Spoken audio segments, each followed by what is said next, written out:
everyone, Kelly here, and I'm so excited because today I get to tell you all the books that I want to read for Middle Grade March. If you don't know what Middle Grade March is, it's just a readathon where you read middle grade books throughout the month of March, and I always go a little overboard because I love middle grade fiction, and I also just really love this readathon. It's hosted by great people. I'll make sure to link everyone down below, and there's also just like a great community of people online talking about middle grade books during this time. So throughout the month of March, you'll probably see some videos from me about recommendations and things revolving around middle grade because, like I said, just my favorite time of the year. And of course, I just got way too many books, but I always like to have a lot of options in my TBRs anyways because I'm a mood reader. So I picked out for each of the prompts they gave, I picked out several books so I can just pick and choose what I want from that prompt. And I also have some plans. I might have like some secret TBRs that'll come out later, like secret videos that will have their own TBRs in them that I'm not going to talk about today. So obviously I won't read everything in here, but let's get to it. Since there's so many, I probably won't talk in great detail about most of these books. And so start off is the group book. So we are going to be reading Pony by R.J. Palacio. And I've heard great things about this. I think it's about a boy who's woken up by 3 horsemen who kidnap his father. And I think there's a ghost friend in this and a pony or horse of some sort. Don't really know anything about it, but since they picked it as a group read, I'm going to give it a try. And then the first prompt is pick a book with 5 or more words in the title, and I have a few for that. First, my top priority is The House with Chicken Legs by Sophie Anderson, and this is a fantasy book that is based off of the folk tale of Baba Yaga, from what I can tell. And since it's a folktale retelling, I'm already excited to read it, but then also my friend Kara has annotated this one, so that's why I definitely want to get to it as top priority. And then I have Scary Stories for Young Foxes by Christian McKay Heidecker. And this is like a short story collection, but I think they're all linked together where a mother fox is telling spooky stories to her children foxes. So I think it's gonna be a little spooky, but more like a children's level of spookiness. And then I have Paola Santiago and the Forest of Nightmares by Tolor K. Mejia, and this is the sequel to Paulo Santiago and the River of Tears, and I read that last year and really loved it, and I keep putting this on my TBR, planning to read it, so hopefully this March it'll happen. I just want to be keeping up with the newer series that I have started so that I don't have to like reread the books before the next one comes out, and I don't know when the 3rd book in this series comes out, but I definitely want to keep up on this. And this series has a lot of Mexican folklore and mythology, like mythical creatures and things like that. So I'm not really sure what's going to happen in the 2nd book, but the 1st book was a little spooky, but also kind of like a quest book. It was a lot of fun. And then I have a couple nonfiction books that I want to read. I have The Boy Who Harnessed the Wind by William Kemkwamba and Brian Mueller. And this is about a boy in Africa who, I think he gathers a bunch of scraps in order to build a windmill. And I know that this comes in like an adult version. This is the Young Readers edition. There's also a movie. So I had bought this a while ago. I think it has pictures. Yeah, it does have pictures in the middle. So excited to finally get to that. And then I have A Long Walk to Water by Linda Sue Park. And this follows 2 kids who are living in Sudan, and there are different stories. I believe one is a refugee and about how far they have to walk to get to water and things like that. I've just heard good things about this one, and it's really short, so hopefully I can read that one. Then the next prompt is a book with an orphan main character. I only have one option for this, but you'll see later I have other options from other categories that'll fit this prompt, but the only one I'm putting here is The Star of Kazan by Eva Ibbotson, and I actually don't even know if she's for sure an orphan. It says that Annika has never had a birthday. She celebrates her found day because she was left by the servants' quarters of this house when she was a baby. So we don't know that her parents are dead, but I'm counting that as an orphan since she was left. So I'm not really sure what this book revolves around, if it's searching for her birth parents or if it's just her living her life. Yeah, I don't really know, but I've heard a lot of things about this author and wanted to give one of her books a try.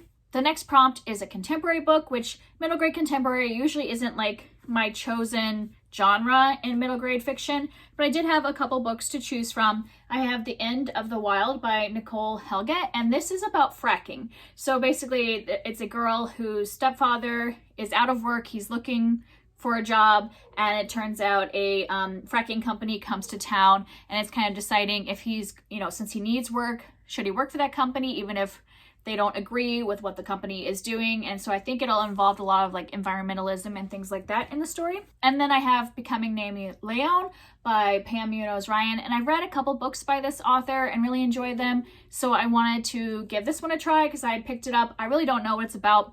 I just figured since I like this author, I'd read it. It sounds like though it'll probably have like some family drama. Sounds like Naomi's mother has reappeared after 7 years, so maybe some school drama and some family drama happening. And then the last one, I don't know if it completely counts as contemporary because I think this is actually magical realism. And this is Julia and the Shark by Kieran Millward Hargrave. And this one is about a girl who I believe her mother has some form of mental illness and her dealing with that. And I think the way she kind of like deals with what's going on in her life is I think she's imagining that a shark is talking to her. I'm not sure. I know it's not like full on fantasy from what I could tell. I think it is rooted in realistic life, but that, she's using the sea as an outlet. I'm not for sure, but I have other options if it turns out not to be, but I really wanted to read this one because it's beautiful. So there's full page pictures in a lot of areas, and the cover is gorgeous. The next category is books that are older than me, so that would be books before the 1980s. And so I have a few classics here that I own and have been meaning to read. I have The Little Prince, and this one, I don't really know much about it at all. I know I read it a long time ago and don't remember. I just think there's this little prince that lives by himself on this tiny planet, and it's so short. I figured I should just read it again because I think it's been like 20 years or so since I read it and I don't remember anything about it. And then I have Mrs. Frisby and the Rats of Nim by Robert C. O'Brien. And this one I picked up because Secret of Nim was one of my favorite movies as a kid, and I've never read the book that it came from. I know they're supposed to be different, so I want to read this and then revisit the movie because it's been since childhood since I've watched it and kind of see what the differences are. And so I think this will be a fun one to read. And then I have The Secret Garden by Frances Hodgson Burnett. I had read A Little Princess last year for middle grade March, and I've never read The Secret Garden as an adult. I do remember reading it as a kid, but I don't remember all the details of the story, so I figured as an adult I should read it. And the last one is The Jungle Book by Rudyard Kipling, and this is a collection of short stories. Some of them are about Mowgli, but then there's a whole variety of them. And I don't think I've ever actually read all of these. I think I've seen like some movie television shows that are about some of the stories, but I have not read the entire collection. So that is one that is a possibility of a classic for me to read. And the last prompt is read a book with an Asian main character or a book that's set in Asia. And I had a lot of things. I just started pulling ones that were on my like TBR, whether I own them or like just had them on my like Goodreads TBR, and it turned out I had a lot. So basically what I did is I'm going to separate these out into the previous categories. So I think what I'm going to do is spend 1 week just reading books with Asian main characters and try to fit each one of the prompts into it so that I would read at least 5 of these books. I also have a couple that don't fit that are nonfiction. So I'll talk about those first, and then I'll talk about all of these in the category. Sorry, my cat's here and he's trying to like chew the books. So he's being a little troublemaker.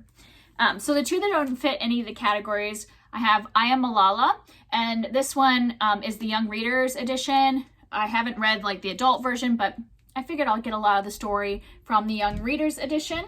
And then I have All 13, The Incredible Cave Rescue of the Thai Boys Soccer Team.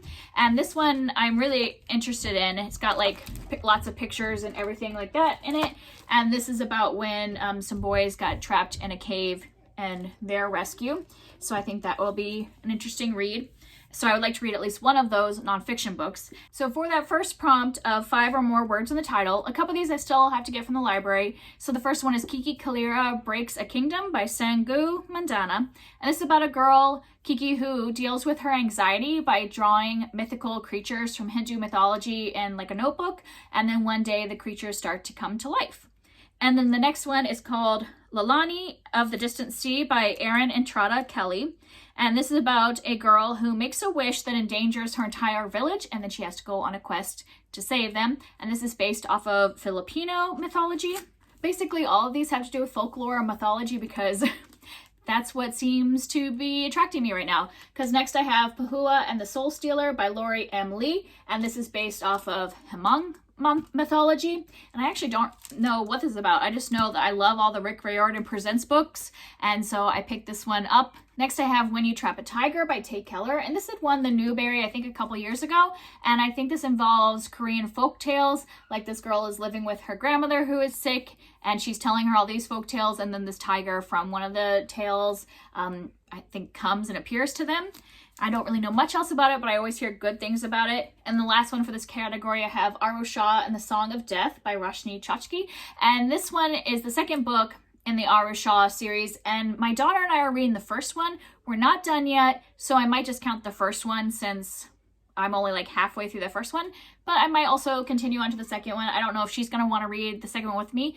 And this whole series revolves around Indian mythology or Hindu mythology, and we're really enjoying the first book so far, so I think I want to continue and move right on to the second one. And then for the orphan main character prompt, I have When the Sea Turned to Silver by Grace Lynn, and I actually don't know if the main character is an orphan. From the back of the book, it says that she lives with her grandmother, so I don't know if that means her parents are dead or if she just also lives with her grandmother and they're just not mentioning the parents. So I have another option in case this one doesn't fit, but I still want to read this because I just love all of Grace Lynn's like mythological based books. This is based on Chinese folk tales or mythology, and I don't even know what it's about. I just love all the books in these kind of companion series that she read, and they always involve storytelling and folk tales like woven into the story, and I love them. And the other one, which I know has an orphan main character, is A Single Shard by Linda Sue Park. And this one is about TBR, who lives under a bridge and becomes fascinated with the potter's craft and wants to someday become a potter himself. And this, I believe, is in Korea, takes place in Korea. And then for the contemporary prompt, I have Omar Rising by Aisha Saeed. This one just came out at the beginning of February, so I'm hoping I can get a copy of it. And this is about Omar, who gets a scholarship to a boarding school, but it turns out when he gets there that he's not allowed to join any of the fun clubs and things that are going on at the school. He has to do menial chores instead, and I think this has to do with social justice and him standing up against the system that it is unfair.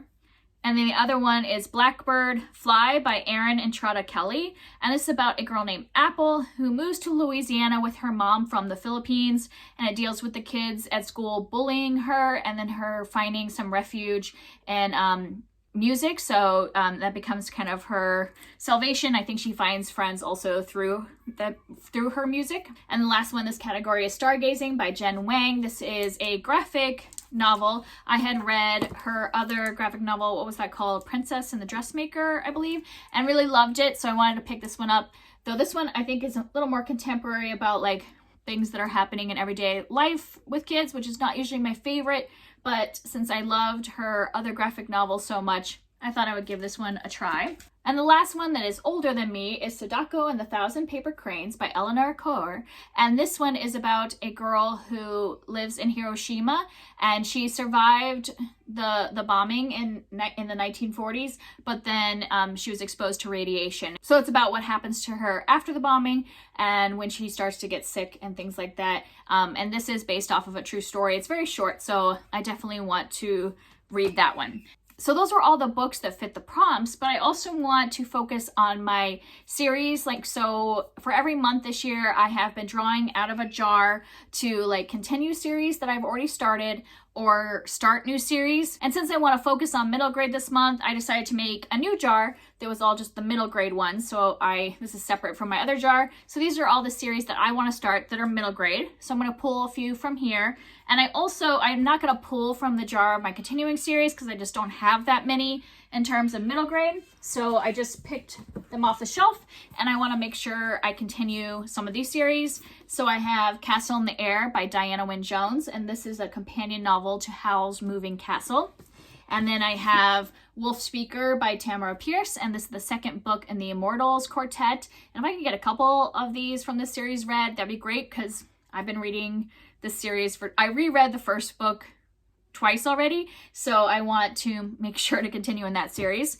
And then I have North or Be Eaten, which is the second book in the Wing Feather saga, which I started last year and would like to continue before I have to reread the first one. And then let's draw a few from the new series that I want to start. I had a ton, obviously, of middle grade series. Probably most of these are going to be fantasy series. So let's see what some options are. So the first one is The School for Good and Evil. So I'm just gonna put a picture because all of my middle grade books are upstairs and I don't want to get them. So I have the first book in that series.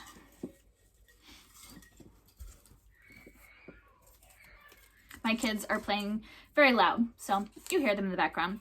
And then I have A Tale Dark and Grim, which I believe is based off of Grimm fairy tales, and it's supposed to be a little spooky, so that's a second option. So we have a fantasy and then kind of like a more creepy middle grade one. So let's see what the third one is. And then I have The Wild Robot, which is good because maybe I'll read this one with my daughter because I've heard this is a good read aloud, and this is about a robot who survives in the wilderness. So a little more like science fiction. So that's a good mix. So kind of a fantasy, a little more towards like creepy horror maybe, and then a sci-fi. So those are ones that I would like to start at least one of those series, maybe more. We'll see, because obviously I have a lot of books that I want to read in the month of March. So that's it for me. What are any of these ones that you're also going to be reading for middle grade March? I'd love to hear from you down below, and I'll see you next time. Bye.